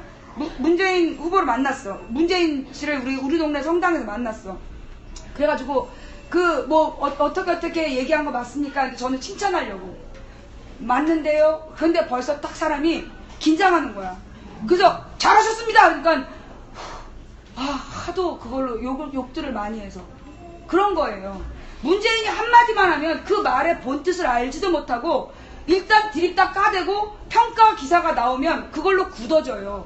여러분들이 문재인이 무슨 자격이 있냐는 둥, 리더십이 있냐는 둥 그렇게들 얘기하는데, 내가 아는 문재인은요, 솔직히 노무현을 핸들링했던 사람이에요. 그보다 더 대한민국을 운영할 만한 그 확실한 경험 있는 사람 드물어요. 그런데 문재인으로는 안 된다? 누구 맘대로. 물론 그런 망치 부인은 문재인이 꼭 대통령이 돼야 된다고 생각하느냐? 저는 솔직히 얘기해서 어떤 후보도 정하지 않았어요. 그럼에도 불구하고 문재인으로는 안 된다라는 그 어이없는 말에 저는 분노하는 거예요. 다만 문재인 씨에게는 문제가 있죠. 너무 착한 거. 너무 착해서 여전히 적장에 목을 못 베요. 지금 같은 경우도 송민순 모가지를 따버릴 수 있는데 노무현이라면 땄어요. 그런데 문재인은 목을 안 따요. 그래서 어떻게 보면 그게 문재인의 잘못이냐. 만약에 진정한 민주주의 시스템이라면 목을 따면 안 돼요. 그건 독재자들이나 하는 짓이죠. 문재인은 민주주의자예요. 제가 아는 문재인은 민주주의자이고 민주적으로 풀려고 그래요. 근데 언론이 민주적이지 않은 거예요. 그럼 민주적이지 않은 언론은 그에 맞게 대응해야 돼요. 묵비권을 행사해야 될 때는 묵비권이 맞고, 이건 주변에서 같이 싸워줘서 무마를 시킬 문제지 문재인더러 풀어라? 그래서 문재인이 풀어가지고 욕먹으면 자기네들이 지켜줄 거냐고. 아니 다 풀으라는 얘기는 아니죠. 그냥 네. 기억이 안 난다 이런 얘기는 정확한 상황에 대해서 자꾸만 그런 거잖아요. 그 기억 안 난다만 나와. 기억 안 난다 전에 송민순이 이렇게 얘기했다. 뭐 쪽지를 받느냐? 그 부분은 내가 기억 안 난다. 그런데 문재인이 기억 안 난다 193은 지랄인 거. 죄송합니다. 예, 그렇게 얘기하면서 문재인의 말을 호도하고 있는 거죠. 그들의 술책이에요. 예. 그건 알고 있죠. 예. 그러니까 문재인한테 정면 돌파해라. 그 말이요. 그럴싸해 보이잖아요. 이미 문재인은 정면 돌파했거든요. 근데 왜 그 정면 돌파한 거는 무시하고 그런 거예요. 네가 누군지 밝혀라. 망치 부인이다. 네가 누군지 밝히라니까. 망치 부인. 네가 누군지 밝히라고. 망치 부인이라고 3번 말했잖아. 그 상황이에요. 예. 그래서 저는 지금 이번에 문재인이 지난번에 한 번의 경험을 살려서 굉장히 지혜롭게 대처했다라고 저는 평가합니다. 예. 근데 아까 네. 아침에 제가 잠깐 보지는 않았는데 귀로만 들었는데 토론 종편인 것 같아요. 우리 시어머니가 종편을 잘 보시니까. 네. 그 토론을 하고 있는데 그게 뭐냐 하면 문재인이가 말을 하면서 이게 해보력에 대해서 말을 하면서 참 찌질하다는 말을 했거든요. 그래가지고 그쪽에서 막 거품을 물면서 이런 말을 하다니까 하면서 막 거품을 물면서 문재인 씨가 찌질하다 말했다? 그 송민순이 찌질하다라고 문재인이 얘기했다. 새누리당이 그리고 문재인 그 후보에 대해서 찌질하다고 얘기를 했다. 그래서 이제 막 그 패널들이 막 거품을 물면서 막 말을 하더라고요. 네. 말을 그렇게 하는 게 아니고 뭐 어쩌고 그러니까 제가요, 저에 대해서 미국에 있는 목사님께서는 선지자라고 하시고, 스위스에 있는 신부님은 신실한 자매라고 하고, 어느 스님은 저더러 보살이라고 하는데, 일배는 저더러 일배라고 하더라고요. 문재인더러 찌질하다고 하는 거는 지가 찌질해서 그런 거예요. 그런 놈들이 문재인을 찌질하다는 게 아니고 예. 문재인 말에 문재인 말이 찌질하다는 게 문재인대로 찌질하다는 거지. 아니 아니, 새누리당한테 그분이 찌질하다고 찌질하다는 말을 썼나 봐요. 문재인이 찌질하다는 말을 썼거든요. 문재인이 찌질하다는 말을 언제 어떻게 썼다는 거야? 예, 저 그러니까 10년 종북몰이를 10년 전에 했던 걸 아직까지 하는 새누리당이 찌질한 당이다. 새누리당이 종북몰이한 게 찌질하다고 했다고. 근데 종북은 아니야, 그것만 근데 제가 볼 때는 그건 문재인 실언이네요. 예. 왜냐하면 그 찌질하다라는 말은 솔직히 얘기했고 저 같은 인터넷 방송인이나 하는 거지. 그거는 대통령 후보가 할 말이 아니죠. 저는 기준이 똑같아요. 그 예. 막말 그러는 예. 들어갈 수 그 있는. 막말로 들어갈 수 있어요. 근데 봐봐요. 찌질하다는 말 한마디를 종편에서 개거품 불었는데 시발려나 나 터지면 어떻게 될 거야? 끝나는 거예요. 찌질하다는 말 한마디에 뒤집어지는 나라야. 제가 아까 말씀을 처음에 꺼냈는 거를 그런데 좀 이렇게 곡해를 하셨는데 아 됐어요. 굉장히 아니, 아니 근데 굉장히 나중에 방송 끝난 다음에 따로 아, 얘기하세요. 굉장히 왜냐하면 전투적이시죠. 제가 저는- 거기에 대해서 얘기하면 아니 근데 저는 지금 그걸 묻고자 하는 것도 아니고 말을 하고자 하는 것도 아니고요. 제가 본 바로는 그럼 다음에 하시고 근데 저의 의도는 그게 아닙니다. 알아요. 그게 아니고 예, 그 아닌데 예. 아는데. 예, 아니 그러니까 저도 안 할게요. 안 하는데 아니 근데 어떻게 보면 지금 망치 부인한테 어떻게 보면 어떻게 제가 뭐 솔직히 말하면 실망하고 있는 건데 어떻게 말도 제가 하지도 않았음에도 그렇게 중간에 그냥 팍 그냥 잘라버린 거 아닙니까? 그리고 저를 완전히 그냥 어떻게 종북몰이 비슷한 거 그거는 아니에요. 내 말도 안 했는데 뭐 고소하실 거예요. 막 중간에 뭐 말을 이렇게 뭐 실수를 잡아서 하실 거예요. 저는요 옛날에는 저는 항상 물론 지금 저를 공격하러 오신 거예요? 아니요. 그러니까 제 얘기하는 그만하세요. 거예요. 예, 그만하세요. 우리가 묻고 싶은 게 있어요. 예, 그만하세요. 예, 왜냐하면 제가 제가 오기 전에요. 아니 그 이재명 지지자들이 이재명 씨가 무슨 트위터를 했어요. 뭐 자기에 대해서 허위 사실을 유포한 사람들을 고소하겠다. 그러면서 그게 드루킹인가라는 블로거를 지칭을 했어요. 그러면서 그 밑에 일부 팟캐스트를 포함해서라고 썼더라고요. 근데 일부 팟캐스트 중에서 이재명 씨에 대해서 비판적인 건 저밖에 없었거든요. 그러니까 그걸 보고 야 망치야 너 고소한단다. 제가 그런 글을 수백 개를 받았어요. 그래서 하라고 그랬어요. 그래 고소 한번 해봐라. 우리 끝까지 가보자. 누가 허위사실 얘기했는지 한번 끝까지 가보자 했더니 그 다음에는 팟캐스트 얘기가 빠지고 드루킹에 대한 얘기만 나오더라고요. 그래서 제가 거기에 대해서 민감한 거고. 예, 알았어요. 물을 연애를 한번 여쭤보려고. 그래요. 근데 알았어. 뭔 얘기인지 알겠는데. 그러니까 오해받아서 속상하죠. 괜찮은데 최소한 제 어떤 생각은 말을 해야 되니까 근데 자꾸 말을 꺼내시네. 그러니까 저도 이제 그만큼 했으니까 됐습니다. 더 안 할게요. 네. 제일 궁금한 게 네. 어쨌거나 우리는 사드가 안 들어오기를 바라고 네. 안 들어오게 하려고 이렇게 다 모여서 네. 최선을 다해서 집회를 하든지 이런 뭐 밴드에 참여해서 의견을 네. 내고 하잖아요. 네.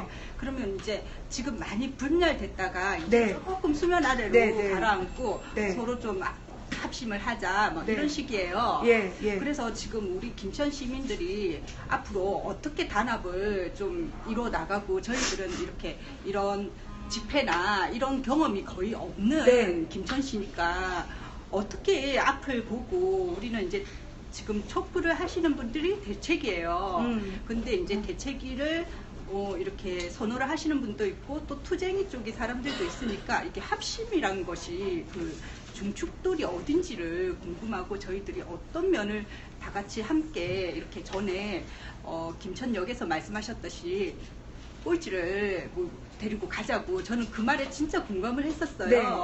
그래서 좀 이게 김천시에서 이제 대책이라든지 이렇게 시민들을 이끌어 갈 때 어떤 중심을 가지고 우리 모든 시민들이 합심해서 가야 되는 거를 좀 네. 알려주셨으면 좋겠어요. 그러니까 이제 제가 이번에 성주에 와서 민주화 운동을 28년 관찰자로서 말씀을 드렸잖아요. 지금 어떻게 보면 김천사 독특한 경우예요. 왜냐하면 대부분은 처음에 단결했다가 분열되거든요. 그러니까 제가 볼 때 그래서 여기는 케이스가 없어요. 분열됐다가 통일된 예가 없기 때문에 여기는 케이스가 없는 사례예요. 제가 중요한 말씀 좀 드리겠습니다. 네. 저조차도 사드 반대는 다 포용해서 큰 그릇에 우리가 안고 가자였습니다.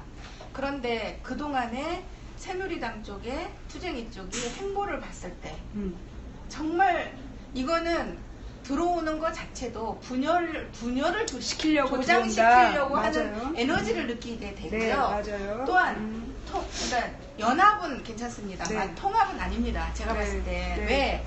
통합 자체만으로도 대책위에서 술렁거려요. 왜? 의심을 하고 가뜩이나 지금 지금 벌써- 통합할 거냐 연대할 거냐로 논쟁 그렇죠. 중인가요? 아니죠. 그러니까 그런 게 대두가 되긴 했어요. 했지만 이제 대부분이 저쪽의 행보를 지금까지 봤을 때 연합은 왜냐면 뭐 저희 생각엔 또 이렇습니다. 성주시시만 반대 거기만 아니면 된다. 그렇다면 명분상 국민들한테도 우리가 님비화되고 결국은 우리만 고립돼 가지고 사드 찬성이 사드가 배치가 될 수 있는 빌미를 준다는 얘기죠. 예, 그래서 저희 입장에서는 투쟁이 쪽에 일단은 저쪽은 관직이지 않습니까? 우리는 진짜 힘이 없는 시민이고 그렇지만 시민이지만 수가 많아지고 의지가 높아지면 그걸 저는 그 집권당조차도 바꿀 수 있다고 저는 생각을 하거든요. 그래서 지금 현재 시점에서는 사드 반대 입장만 우리가 취하고 연합을 하되 통합은 이제 좀 조심스럽고 저는 어떤 생각이냐면 네. 이제 그 성주를 제가 관찰을 해보니까 성주에서 이제 이 굉장히 진보적이고 민주적인 주부들이 볼 때 왜 자꾸 군수를 데리고 가느냐. 군수 저게 딴 생각을 품고 있고 그렇죠. 나쁜 생각을 하는 게 뻔한데 왜 쟤를 품고 가느냐. 그러면서 투쟁이에 대한 불만이 있었어요. 근데 제가 뭐라 그랬냐. 군수를 이 투쟁이에서 제거하는 순간 공안 탄압이 들어온다.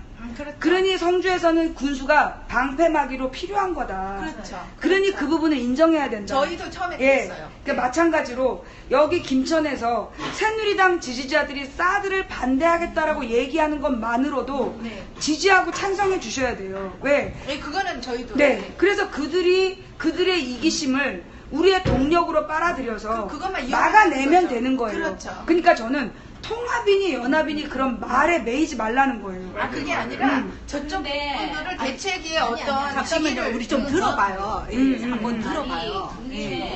그게 아니고 제가 김천 상황을 좀 말씀드리면 김천은 세 부류예요. 농소면 바로 그 가까운데 농소면 여기는 그 농사를 짓는 사람들이고 인원이 적어요. 네. 그다음 여기 율곡동은 새롭게 혁신. 유입된 사람들이고 여기 인구가 한 14,000명 정도 돼요. 그 다음에 이제 시내 기존에 있었던 데가 있었는데 이게 다르잖아요. 그러니까 세 부류의 이 사람들이 그 통합이 좀 힘들었던 부분이고 기존의 투쟁이 쪽이나 아니면 김천시장은 김한국 군수하고 입장이 좀 다른 게 뭐냐 하면은 사드 들어오는 건 찬성이다. 그러나 사람이 없는 곳에 해라. 좀 적은 곳에 해라.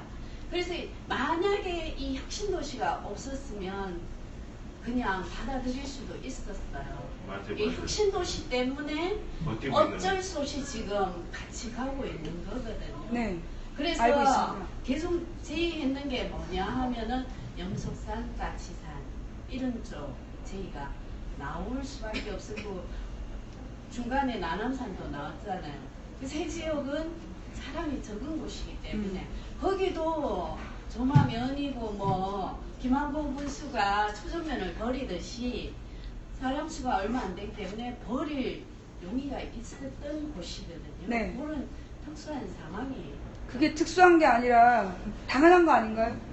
그 김천시장 입장에서는 예, 그렇죠. 자기에게 가장 많은 투표하는 사람들의 입장을 볼 수밖에 예, 없는 예. 거고 사실 김천시장이 믿는 건 전체 10몇만 인구 중에 여기 버려 15,000이다.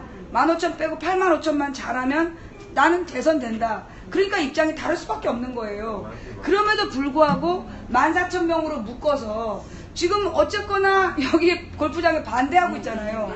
우리는 그걸 긍정적으로 파악해야 되는 거예요. 그리고 그거를 계속 노려야 되는 거죠. 야, 너 저기 그러면서 중요한 건 아까 이제 먼저 세 부류로 나눠졌으니까 능소면 쪽하고 혁신도시하고 일반 시내하고, 그럼 일반 시내 쪽은 자기 문제가 아니라고 생각하잖아요. 거기에 대해서 분명하게 입장을 가지셔야 돼요. 김천에 집값 떨어지면 다 같이 떨어진다. 이거 집값 얘기 나오면 그 마음이 안동할 사람 없어요. 여기 일단 들어와서 혁신도시가 그 집값을 쭉 끌어올려줘야 김천 집값도 같이 올라가는데, 만약에 이 혁신도시 집값 떨어지면 너희들 집값 똥값 된다 해버리면 모두가 다 같이 촛불 들고 나올 수 있는 거예요. 그 말을 적극적으로 해서 그쪽 다른 시내분들도 자기 재산을 지키는 투쟁의 주인으로 세우시는 게 필요하고요. 당연히 혁신도시는 지금 이대로 가시면 되는 거고요. 그런데 중요한 건 이 혁신도시는 직접 피해자가 아니야. 그러면 누구? 여기 이 능소면의 직접 피해자들을 명분으로 세우는 거죠. 우리가 이들을 지켜야 된다. 그래야 이게 이 싸움이 남들이 볼 때 이기적인 싸움으로 안 보이는 거예요. 그렇기 때문에 능소면을 주인공으로 삼고 혁신도시가 조직을 움직여서 김천의 일반 시내 사람들까지도 함께 할 수 있는 투쟁의 내용을 만들어야 되고, 김천시장이 김천에만 반대한다고 욕할 게 아니라 너 김천에 막아내는 건 네가 해야 된다. 안 하면 넌 뒤진다. 라고 덫을 놔서 김천시장이 어쨌거나 다른 산으로 옮기면 또 옮기는 거예요. 여기서 옮기면 거기서 또 옮기면 돼요. 그러면 왔다 갔다 핑퐁하다가 끝나는 거예요. 그렇죠. 시간 끌고. 김천에서 막아내면 한반도에서 막는 거예요.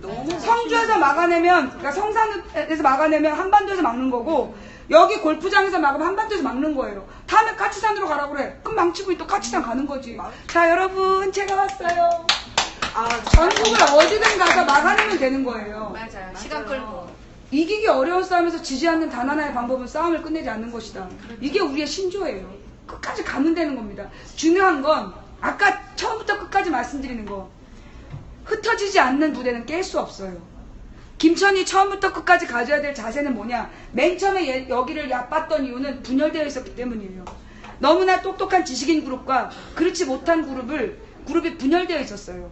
그런데 여기가 결합돼서 지금 시작했기 때문에 아주 독특한 케이스예요. 제가 볼 때 쟤네들도 그래서 대책이 없을 거예요. 이건 어떻게 해야 되는 거야? 제가 볼 때 그럴 거예요. 박근혜가 정말 불쌍해. 이번 문제를 보면 너무 안 됐어. 짠해. 방법이 없어. 사무 여한하겠다는 원불교, 애들을 위해서 죽겠다는 엄마들, 뭐 어쩌겠어. 그래서 제가 볼 땐 지금 하나만 기억하세요. 흩어지지 않는 부대는 깰 수 없다. 여기서 다 같이 죽자라고 해버리면 절대 못 깨요. 여기서 다 같이 죽자라고 100일만 외치면 성주에서 보셨잖아요. 골프장에서 옮길 거예요. 근데 실질적으로 여론조사를 했는데 그 이제 젊은 층이 다 출퇴근한 이후 사드 이제 기본 친박 그 세대가 있는 그 시간에 여론조사를 했는데 의외로 혁신도시보다 여기 김천에서 사드 반대가 65%를 넘었답니다. 잠깐만요. 그런데 그렇게 된부터 갑자기 이틀 전에 서울 보신각을 간다 투쟁이가 막 나선 거예요. 왜? 그렇지. 자기 표니까. 표가 자칫하면 이렇게 이제 좀 완전히 분리돼서 정말로 이렇게 등을 서로 돌린 상태였는데 저쪽에서 이쪽으로 눈치 보면서 다가서는 거예요. 그래서 지금 통합이라는 문제도 대두가 된 겁니다. 그런데 기본 이제 대책위에서는 이것도 우리끼리 그냥 없는 돈 맨날 푼 돈 모아가면서 겨우 꾸려가지고 이렇게 이제 이 국간하게 지키고 있는데 이제 저쪽에서 저거 이제 뭐 표 손해 보일 것 같으니까 이렇게 껄떡거리네. 근데 들어오는 것도 기분 나쁘지만 기분 나쁠 거는 아니고 일단 우리는 그 사람들의 그 직위를 이용을 해야 되고 그 사람들이 뭐 성주 CC는 그냥 하게 놔두고 우리는 우리끼리 또 선발도 싸도받자 하면 된다고 저는 생각을 합니다. 예, 나름 다 이용을 해야 돼요. 모든 세력을 이용해야 돼요. 그러니까 저는 돼요. 통합이니 연합이니라는 걸 갖고 누가 자꾸 말을 하려고 그러면 다 필요 없다. 사드 배치 반대하면 다 우리 편이다. 라는 식으로 가야 되고요. 그 다음에 대책위가 있다. 여기 뭐 투쟁이든지 대책이든지 지금 이 촛불을 이끌고 가는 사람들이 있잖아요. 무조건 여기에다 일임하세요. 그리고 그들의 결과에 대해서 토달지 마세요. 그게 중요해요. 그러니까 광우병 싸움이 왜 망했냐 하면 대책위 비판하는 사람들 때문에 망한 거예요. 그게 광우병의 100만 인파가 나중에 왜 줄어들었냐. 결국 대책이가 문제야. 그게 아주 조직적으로 올라오니까 다 같이, 그래서 제가 대책을 조사했잖아요. 그래서 98%와 2%가 달랐다는 것도 조사를 해서 알아냈는데 결국 2% 때문에 대책이 전체가 욕먹고 끝난 싸움이에요. 그래서 성주든 김천이든 앞에 나와서 애쓰는 사람들을 뭐라고 얘기하든 이리 마시고 그걸 밀어줘야 돼요. 그걸 흔들리면 안 돼. 그 다음에 막 더 하자라고 하기보다 쉬어가면서 하셔야 돼요. 왜냐? 이 부상병도 있어요. 네, 맞습니다. 그 부상병이 있는데 나 혼자 10걸음 달려가면 나만 죽이면 되는 거야. 그래서 내가 다 같이 천천히 느리더라도 다 같이 그걸 놓치지 않고 가다 보면 이 깨지지 않는 대오는 이길 수 없어, 쟤네들. 그렇지 않아도 김천 바닥의 여론을 어디서 알아볼. 근데 일단 진짜 잠깐만, 시청자 여러분, 김천에 시내에서 65%가 반대한대. 이건 우리가 박수 쳐야 돼. 그래서 제가 택시를 며칠 동안 타봤습니다. 택시 기사들이 김천의 여론에 가장 가깝게 우리가 느낄 수 있는 그 서비스 업종이지 않습니까? 택시를 탈 때마다 누가 김천에 사드 들어오는 거 찬성하는 놈이 미친놈 아니냐. 네, 대부분이 80% 이상이 다 사드 반대였습니다. 그거 왜냐하면 네. 당연히 김천의 집값이 떨어진다니까요. 네. 아니 제가 아니 택시 손님이 없어지잖아요. 저도 집을 갖고 있는데 아니 누군가 앞서서 집값을 올려줘야 같이 따라 올라가요. 이 부녀의 화두는 집값이거든요.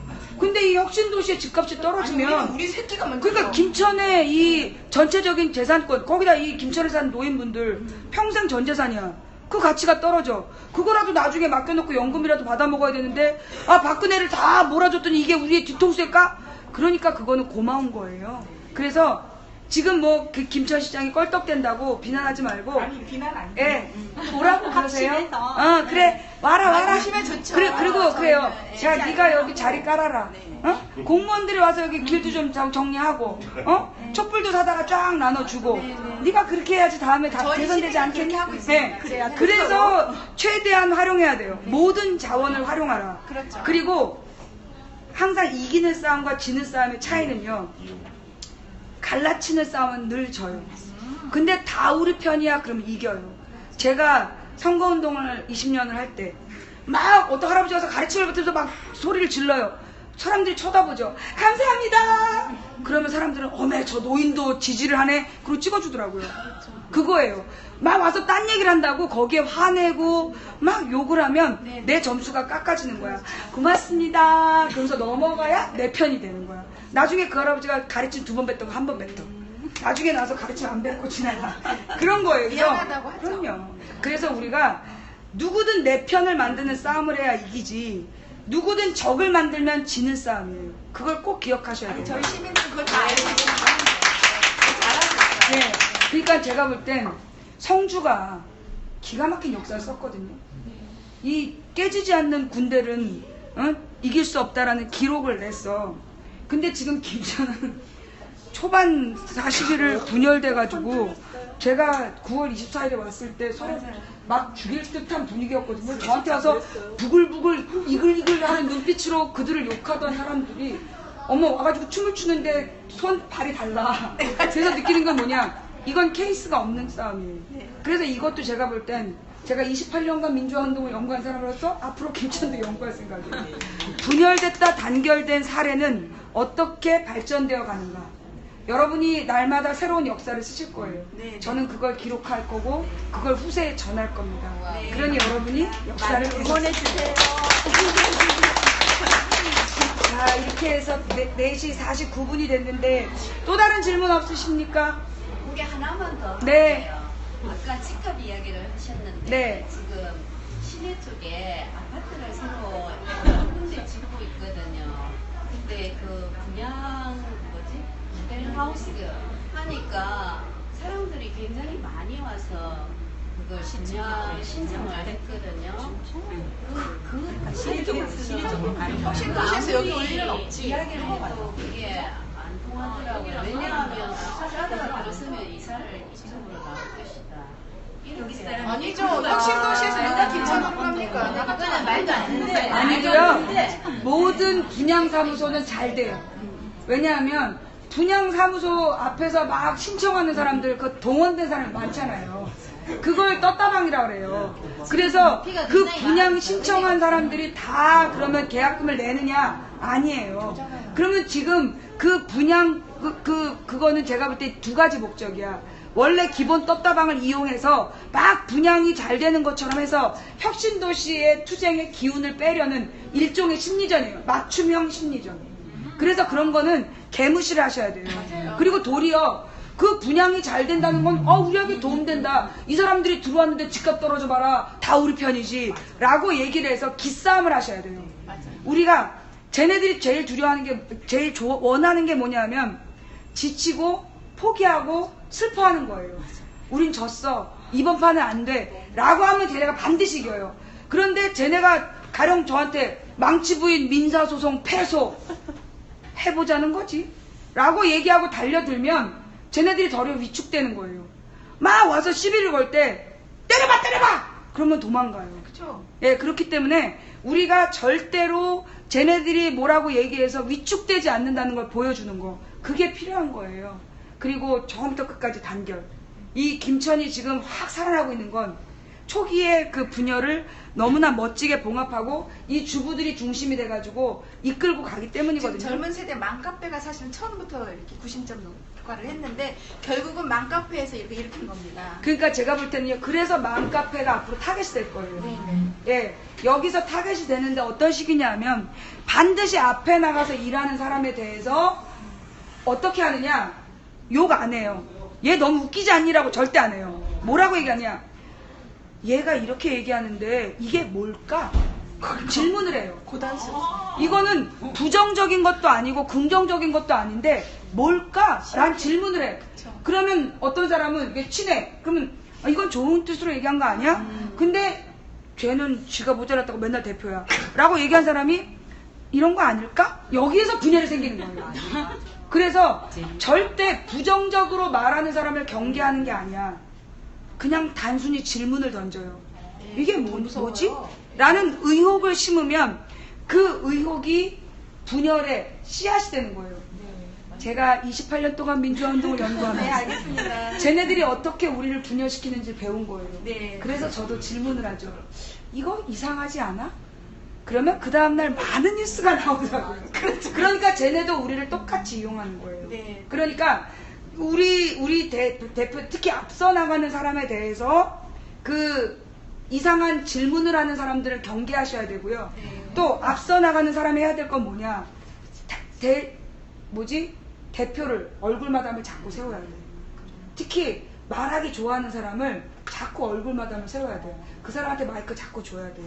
그래야 자기가 살아남는 기분.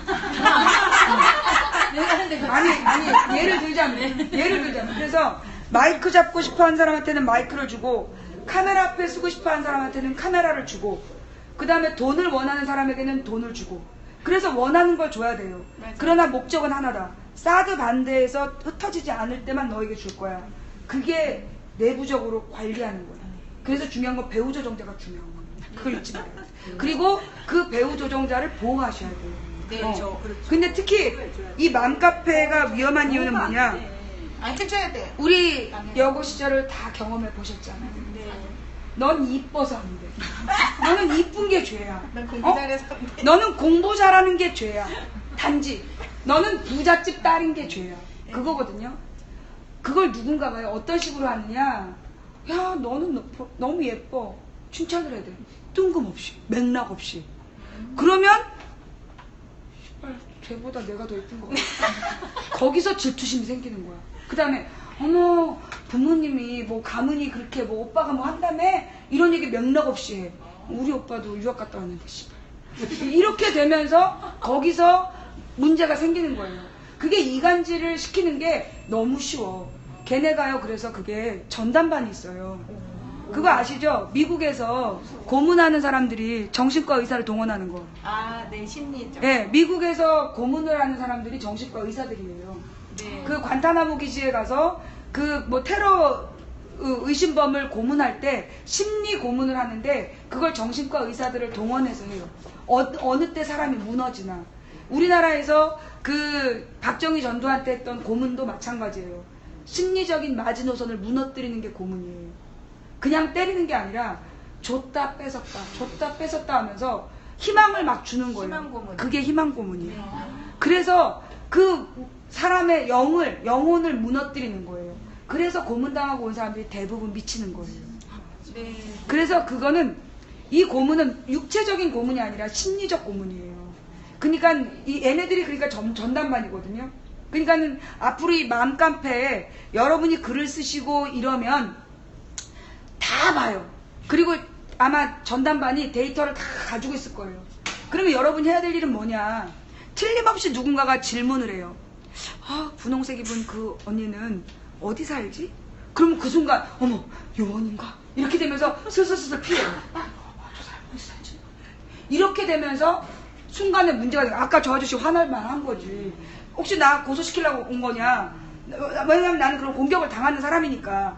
그러면 그런 피해의식과 이런 것들을 이용을 해서 사람을 왕따를 시키는 거예요. 문제는 뭐냐? 누군가 그런 질문을 했어. 이 사람이 이 사람에 대해서 저 사람한테 질문을 해. 그러면 이 사람은 자기가 답변하면 안 돼. 물어봐. 이 사람에 대한 질문이면 이 사람한테 물어보고 이 사람한테 질문이면 이 사람한테 물어봐. 그래서 꼭 문제가 가령 어머 얘가 자기가 그 애들이랑 차 마시면서 지 멋대로 맘카페를 움직일 수 있다고 했대. 저 죽고 싶지 않니? 그럴 땐 어떻게 한다? 누구 엄마 그런 얘기 누구한테 한 적 있어? 본인에게 직접 물어보는 게 맞아. 가장 큰 답이에요. 최고. 그렇지. 제가 아프리카에서 아프리카 TV하고 팩트 TV를 우리가 같은 팀으로 하는데 이 사람들이 팩트 TV하고 저를 이간질 시키려고 계속 어머 팩트 TV가 망치 부인더러 방송하지 말랬어요. 그러면 제가 뭐 분노하잖아요. 이씨 김태일 기자 그럴 줄 알았어. 씨. 지난번부터 나한테 좀 써늘하더라. 이러면서 의심이 생기면 그 다음부터 팩트 TV에서 매니저가 와서 한마디를 하는데 저게 씨 이렇게 되는 거예요. 제가 왜 팩트 TV하고 지금까지도 친분 관계를 유지하느냐? 누가 그런 얘기를 하면 바로 물어봐요. 김태일 기자님 그런 얘기 하셨어요? 아니 재방송 틀지 말고 생방송 틀어달라고 한 거지. 그러면 이거는 더 좋게 해달라는 건데 그걸 이간질하는 애는 그걸 교묘하게 이용을 해서 이간질을 해요. 맘카페의 가장 큰 문제는 이간질 대상이 될 수 있다. 그렇기 때문에 엄마들이 똘똘 뭉쳐야 되는데 그 똘똘 뭉칠 때 어떻게 되냐? 서로 계속 칭찬을 해야 돼요. 그럼요. 누구도 비난하지 못하는 분들이 네, 네. 잘한다 해줘야지 누구에 대해서 불평 불만이 나오게 되면 걷잡을 수 없어요. 예, 그래서 칭찬 누구든지 많이 해줘. 예 칭찬을 많이 해주고 지지하고. 그 다음에 돌아가면서 이 주도하는 사람은 항상 얼굴 마담을 바꿔줘야 돼요. 왜냐 한 사람만 계속 떼우면 이 사람이 타겟이 돼요. 그러면 이 사람이 지치고 떨어져 나가고 다음 사람을 지쳐 떨어진 다음에 세우면 끝이야. 방법은 뭐냐? 요일별로 돌아가면서 혹은 지역별로 돌아가면서 그래서 나온 게 지역 대의원 제도예요. 그렇죠. 그래서 분야별로 대표들을 만들어주고 그들을 똑같이 대우해주고 그런 것들을 해내야 이 싸움이 오래 가는 거예요. 그리고 이제 좀 연배 있으신 분들은 뒤에서 이 젊은 엄마들 감싸주고 칭찬해주고 선물도 주고 그래야 될 것 같아요. 맞아요. 계속해서 지지해 맞아요. 계속해서 비아냥거리고 이런 게 아니고 그런 게 없어요, 지금 아니 아직은. 근데 거기서 나는 우호적이었다가 보세요. 감정이 상해버리는 거예요. 그래서 할 수 있으면 좋게 네. 이렇게 더 좋은 방향으로 말을 할 수 있도록 네. 유도를 좀 그러니까 안녕히 가세요. 옛날에 무슨 일이 있었냐면 노사모에 가면 노사모 10계명이라는 게 있었어요. 예의를 지키라는. 그게 왜 필요하냐? 실제로 이런 맘카페나 이런 데에서 친하다고 농담하는 거 그거 금지시켜야 돼요. 네. 또 그 맘카페에서 개별적 대화하는 거 금지시켜야 돼요. 왜냐? 제가 10년 동안 살아남은 비결이에요. 사적인 대화하지 마라. 공개창에서 사적인 대화하지 말고 그 다음에 몇몇 사람만 친분과시하지 마라. 그게 살아남은 비결이에요. 이게 다수가 모인 맘카페에서 몇몇 사람만 서로 친하게 대화를 주고받는 게 분열의 시작이에요. 그렇죠. 그래서 이 맘카페는 공지사항 공지사항만 얘기하고 그 다음에 긴급하게 도움을 요청하는 사항 정도로만 얘기하고 무조건 칭찬과 격려만 한다. 이런 원칙을 가져가야 돼요. 맞습니다. 불평, 불만은 반드시 직접 개인적으로 오프라인에서 만나서 해결하자. 그리고 그 일은 절대 입 밖에 안 내는 거야. 그런 원칙을 몇 가지 정하셔야 돼요. 그래야 분열되지 않아요. 이거요, 정말 각계격파로 사람마다 만약에 제가 여사님에 대해서 국정원이다. 과거 조사합니다. 그리고 취향 조사합니다. 지금 사시는 곳과 친분관계, 가족관계까지 다 조사합니다. 그리고 가장 약한 고리를 쳐요. 저에게 약한 고리는 딸과 동생이기 때문에 늘 딸과 동생을 공격하는 거예요. 그게 그들의 심리적 공격이에요. 그래서 여러분들이 나도 각계격파로 공격당할 수 있다. 그러니 절대 뒤에서 뭐 앞에 나가서 하는 대책위에 대해서 누가 뒷말했다. 일단 그 사람을 차단해야 돼요. 뒤에서 한마디 하는 순간 여긴 깨지게 돼 있어. 그러니 뭐든지 누가 저기 누구 엄마가 이상하지 않아? 물어봐 직접. 이라고 얘기하고 끊어야 돼요. 그리고 또 하나, 내 앞에서 나를 칭찬하는 놈, 그 놈이 요원이야. 저는 어렸을 때부터 저한테 이쁘다 그러면 나 돈 없어 라고 얘기했어요. 아니 눈이 삐져한다면 왜 나한테 이쁘다 그래? 틀림없이 뭔가 딴 생각이 있는 거야. 그런 자세를 가져야 돼요. 내 앞에서 칭찬하는 놈은 요원일 가능성이 99%야. 근데 밖에서 내가 없을 때 누군가 나를 위해 싸웠다. 그러면 그 사람은 내 편이야. 그럼요.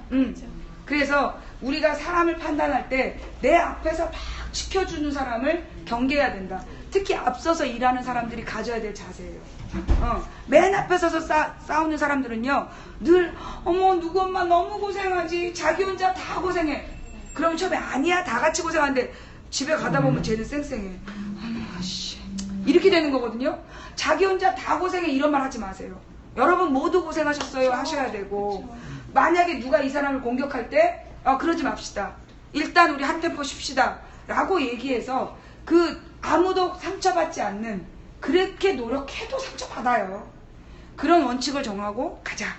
제가 답이 됐습니까? 네. 시간 너무 애쓰셨어요. 정말 멋있는 답변이었어요. 진짜 감사합니다. 정말 어디가 많이 우리가 실천을 할게요. 그렇게. 네.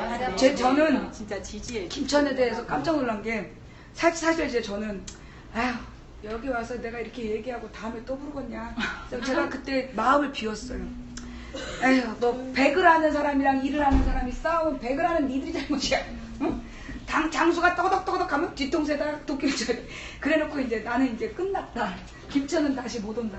그런데 그 뒤에 저한테 그 발뉴스? 그분이 발바닥 뉴스 그분이 문자를 보냈어. 갑자기 밴드 안에서 무엇을 해야 될지 알아야 된다는 얘기들이 넘쳐나고 있습니다. 망치 부인님 수고하셨. 내가 뭘? 아유 진짜 그게 와닿았어요. 조금 분열이 심할 때 그 끝에 마지막 꼴찌도 끌고 가야 된다는 그 말에 좀 많이 그죠? 많이 모였어요. 네, 그 영향력이 컸죠. 막 싸우다가 우리 합심해서 사드 반대 중력을 다 근데 하자. 솔직히 얘기해가지고요, 한 번 들었다고 실천하진 않거든요. 깼어요. 사람들이 근데 좀 사실은 깼어. 잠깐만 그 전에 그런 긍정적인 사고를 가지신 분들이 곳곳에 있었습니다. 근데 이제 망치부인 같은 경우는 그냥 파워가 있으시잖아요. 이제 그거에 굉장히 큰 영향력이 있는 거죠. 그러니까 잠재적이었던 게 있었던 것들이 확실해진 거죠. 그러니까 제 생각엔 그래요. 이기고 싶은 열망이 너무 있었어. 네. 그런데 분열되어 있는 모습 때문에 너무 걱정이 됐던 거야. 네. 근데 망치 별것 아니지만 와서 한마디 했는데 요걸 빌미로 우리가 뭉치자. 내가 볼 땐 날 이용한 거야. 그래서 내 말을 이용해서 단결의 빌미를 삼은 거지. 그래가지고 실천하기 시작한 거야. 그래서 이게 지금 기적으로 시작한 거죠. 그래서 여러분들이 정말 대단하다는 거예요. 어쩌면 여기가 니네가 되는지도 몰라. 한마디를 외쳤는데 그 한마디가 변화와 이 기적의 시작이 되었다는 거예요. 그리고 이제 고생들 하셨다는 말씀 드리고 싶었어요. 애기들하고 이제 그 연로하신 분들이 많습니다. 농소는 다 연로하신 그쪽 그거 이제 이 혁신도시는 애기들이 일단 어려요. 그래서 이제 저쪽에 사드 찬성 쪽에서는 한겨울을 기다린다고 하지만 제 생각에는 그렇지 않습니다. 혹한이 올수록 사람들이 더 뜨겁게 모일 것 같은 생각이 들어요. 그러니까 그거 좀 일단 한겨울에 저희가 네, 그러니까 제가 볼 때는 이 싸움이 왜 이길 수밖에 없는 싸움이냐면 이거는 솔직히 우리 마음속에 있는 우리 것을 지켜야 된다는 기본에다가 평화라는 명분이 있어요. 이게 탐욕만 있으면 이길 수 없거든요. 죄책감 때문에. 근데 우리는 기본적으로 우리 것을 지키겠다라는 마음에서 출발해도 이건 대외적으로 너무나 분명한 명분이야. 세계 평화운동가들이 지지하는데 우리가 이거를 포기할 수 없잖아요. 이 싸움은 계속해서 싸워 나갈 수밖에 없고 싸워서 반드시 이길 수밖에 없는 싸움이에요. 그러니 여러분들의 승리를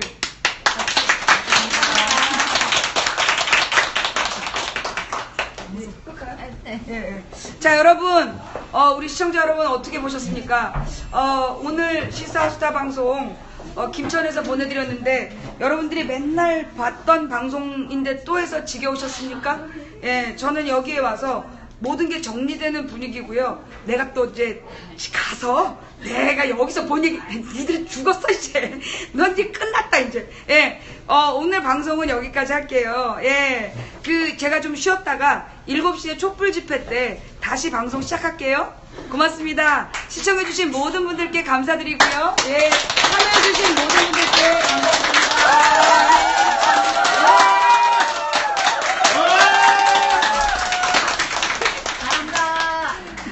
시청해주신 모든 분들 감사드리고 후원해주신 한 분 한 분 감사드리고 꿀잼 눌러주시고 업 눌러주신 모든 분들께 감사드리고 우리 풍행국님 그리고 여비건님 그리고 참세상님 진심으로 감사드립니다. 매니저님들 수고하셨습니다. 감사합니다.